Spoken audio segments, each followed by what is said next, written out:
Où aujourd'hui on va parler spécifiquement des élixirs floraux, de leurs propriétés, de leurs bienfaits, de la façon de les utiliser. Mais il y en a de plusieurs sortes. On appelle aujourd'hui même d'ailleurs les élixirs floraux contemporains, d'une manière plus large.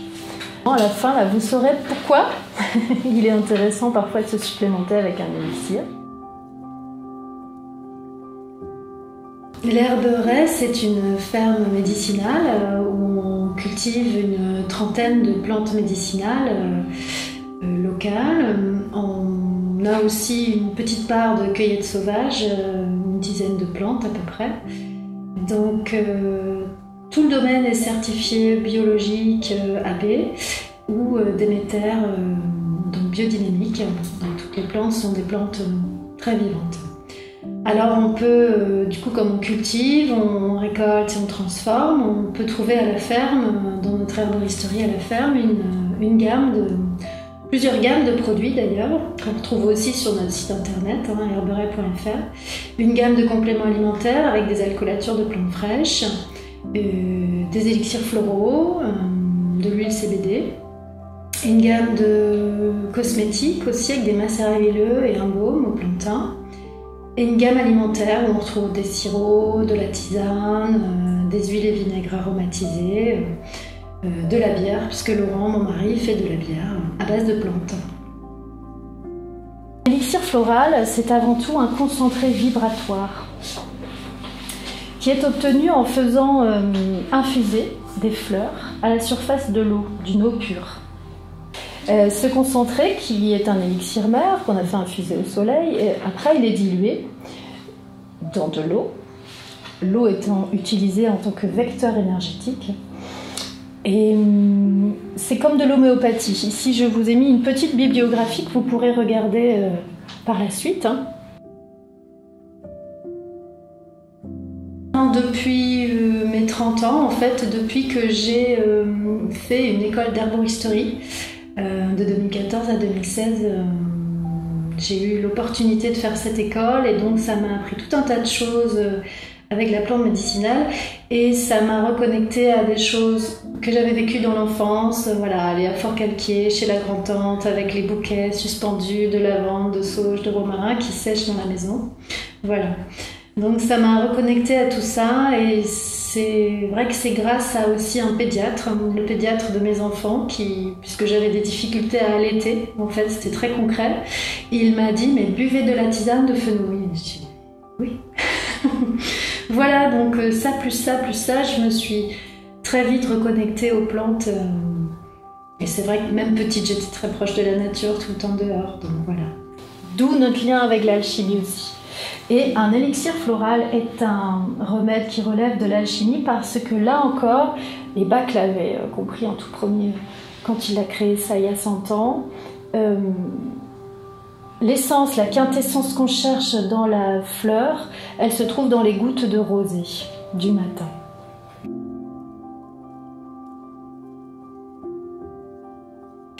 Alors, la biodynamie, c'est un type d'agriculture, c'est même une façon de penser, je dirais aussi. C'est important pour nous parce que ça a du sens en fait. C'est vrai que j'ai découvert la biodynamie en même temps que je découvrais les plantes médicinales, en tout cas leurs vertus. Et la biodynamie, le concept, c'est soigner la terre. Et ça m'a beaucoup parlé, moi qui m'installais en production de plantes, je me suis dit mais forcément je vais soigner la terre pour qu'elle m'offre des plantes qui sont pleines de vitalité et qui me permettent à leur tour de soigner l'homme, l'animal et même la plante. Parce qu'en biodynamie, on utilise des préparats biodynamiques qui sont faits à partir de plantes médicinales. Cette eau qui contient l'élixir, on va venir la stabiliser avec un alcool très fort à 96 degrés, à même proportion. Tu vois, si on a 50% d'eau, ça c'est l'autre étape. Ouais, c'est encore une autre étape. Mais la première, c'est de fabriquer un élixir mère. Je vous ai rappelé tout à l'heure que c'était une dilution homéopathique, un élixir. Mes 3 plantes médicinales préférées sont... C'est difficile comme question d'ailleurs parce qu'en fait on les aime quand même toutes quand on les travaille. Bon, je dirais depuis le départ on a une plante totem quand même, c'est le romarin. Rosmarinus officinalis. C'est une plante, symboliquement c'est le premier rang qu'on a planté sur le domaine. Donc déjà c'était toute une aventure de planter ce rang. Et puis c'est aussi une plante antiseptique pulmonaire qui a accompagné mon papa lors de sa maladie. Donc c'est une plante avec laquelle j'ai un lien assez puissant. Donc je l'aime beaucoup. Le romarin, ensuite la sauge, Salvia officinalis, bien sûr, parce qu'elle est, c'est celle qui sauve. Qui a de la sauge dans son jardin ne va jamais chez le médecin. C'est l'adage. Un vieil adage. Et ensuite, la 3e plante, ça pourrait être le pavot de Californie que j'ai particulièrement étudié pendant 3 ans en biodynamie, mais je crois que ce serait l'angélique. Angelica archangelica, parce qu'elle a cette faculté à nous faire voyager dans notre psyché et que du coup, elle est magnifique. C'est une plante que j'appelle humanoïde, elle fait notre taille et on peut lui parler quand elle est là. Donc je vais effectivement vous demander une participation active. On va en fait tester sur nous l'action des élixirs. On se met dans une posture de détente. Hein. Ça c'est un moment à vous là. Voilà, donc effectivement, on commence par décroiser les jambes et puis les bras, parce que sinon on empêche le flux de l'énergie de circuler. Alors je vais vous passer l'élixir de romarin. Tu vas faire attention de ne pas toucher ta bouche avec la pipette et tu vas te mettre quelques gouttes sous la langue.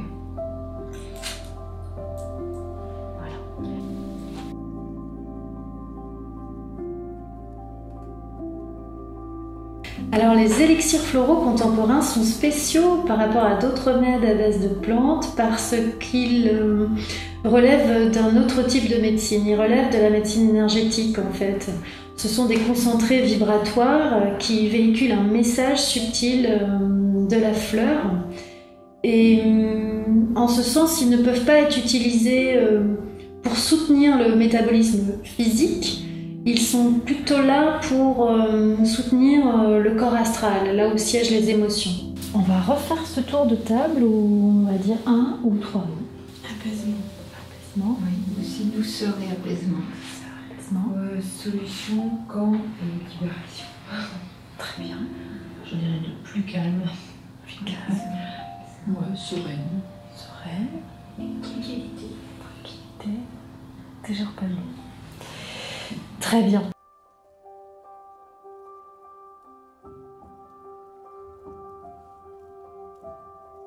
Alors aujourd'hui, il existe quand même tout un tas de choses. Il y a des écoles d'herboristerie, il y a de plus en plus d'ateliers, même autour de la plante médicinale. Il y a en littérature, il y a tout un tas de livres qui sortent et qui ouvrent aussi les pans de compréhension de la plante. Alors ce que je conseille moi, c'est de commencer par chiner dans les ressourceries parce qu'il y a des vieux bouquins sur les plantes qui sont des ressources fondamentales. Aujourd'hui, avec les rééditions de nouveaux bouquins, il y a des plantes qui disparaissent alors qu'elles ont des usages précieux. Donc déjà, c'est un bon point de départ ça. Et bon, après, voilà, moi je sais que j'ai cheminé avec Althea Provence, Christophe Bernard, avec Christophe de Haudy aussi, Le chemin de la nature. Bon, ça a été des choses qui m'ont accompagnée dans l'apprentissage. Mais ce qui compte aussi, c'est de mettre en pratique. Dès qu'on a une recette avec une plante qui nous parle, il faut la faire. Et ça nous lie à la plante. Et plus on pratique, plus on retient et plus c'est concret. Voilà. Mais comme pour tout, il faut faire attention. Les plantes, ce sont des substances actives, donc il ne faut pas faire n'importe quoi. Il faut toujours être vraiment sûr de l'identification botanique de la plante avant toute utilisation. Ça se conserve combien de temps? Là, tu as une durée de conservation de 3 ans, puisque c'est une préparation hydroalcoolique. Oui, c'est des remèdes qui sont pratiques, tu peux en avoir plusieurs, tu ne vas pas forcément tous les finir.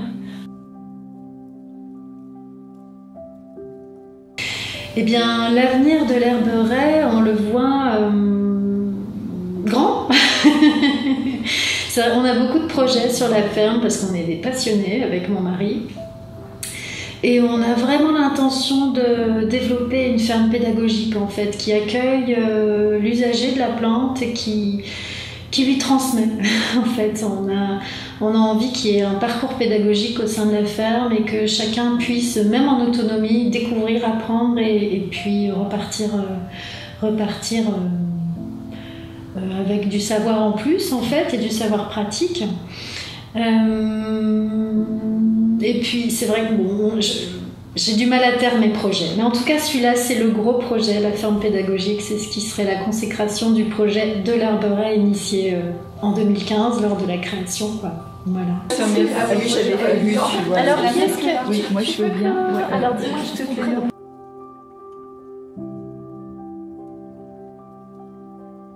Quand on s'intéresse à la plante médicinale, il y a vraiment toute une grosse littérature. Hein. Tout à l'heure, je disais d'essayer de chiner de vieux bouquins sur les plantes, parce qu'il y a tout un tas de plantes sauvages qu'on a autour de nous mais qu'on a oubliées. Après, il y a des bouquins incontournables. Souvent, ce sont des pharmaciens qui sont devenus herboristes. Alors, je pense à Patrice de Bonneval, qui est d'ailleurs directeur de l'école de Lyon. Je passe au docteur Claudine Lu aussi, qui est directrice de l'école de Montpellier, en Derplan. Et je pense à Michel Pierre, qui est un militant pour l'herboristerie. Il n'est pas herboriste, mais il continue de tenir son herboristerie, donc il a un pharmacien avec lui pour l'aider. Voilà, tous ces gens ont écrit des bouquins quand même assez ressources dans les années, entre les années 90 à 2000, donc c'est des bonnes ressources. Après, le mieux c'est de pratiquer, d'aller faire du terrain, d'essayer de trouver des sorties botaniques autour de soi. Il y a toujours des animateurs nature qui sont passionnés de plantes et qui peuvent nous en apprendre en étant, oui, sur le terrain et en pratiquant de pleine main, de pleine senteur, de pleine odeur. Et puis c'est vrai que d'avoir la plante à disposition, c'est encore le mieux.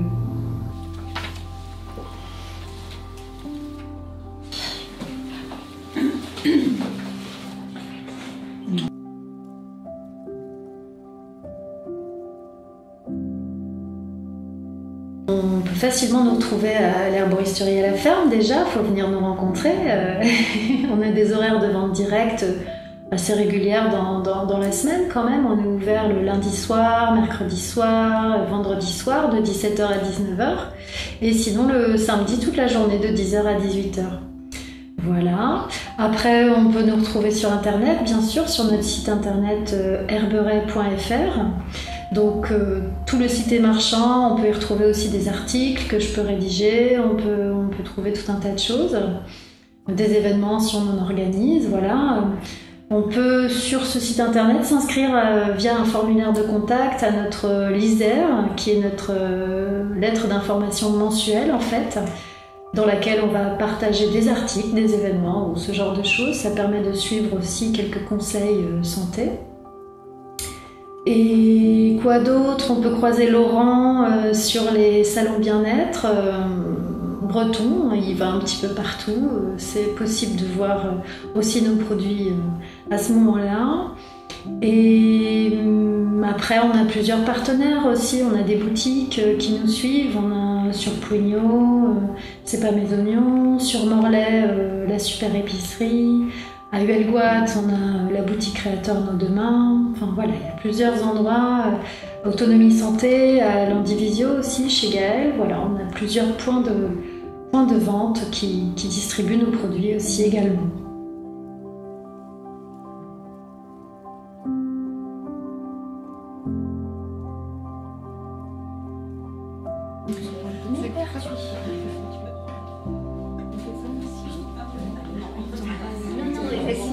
Vas-y.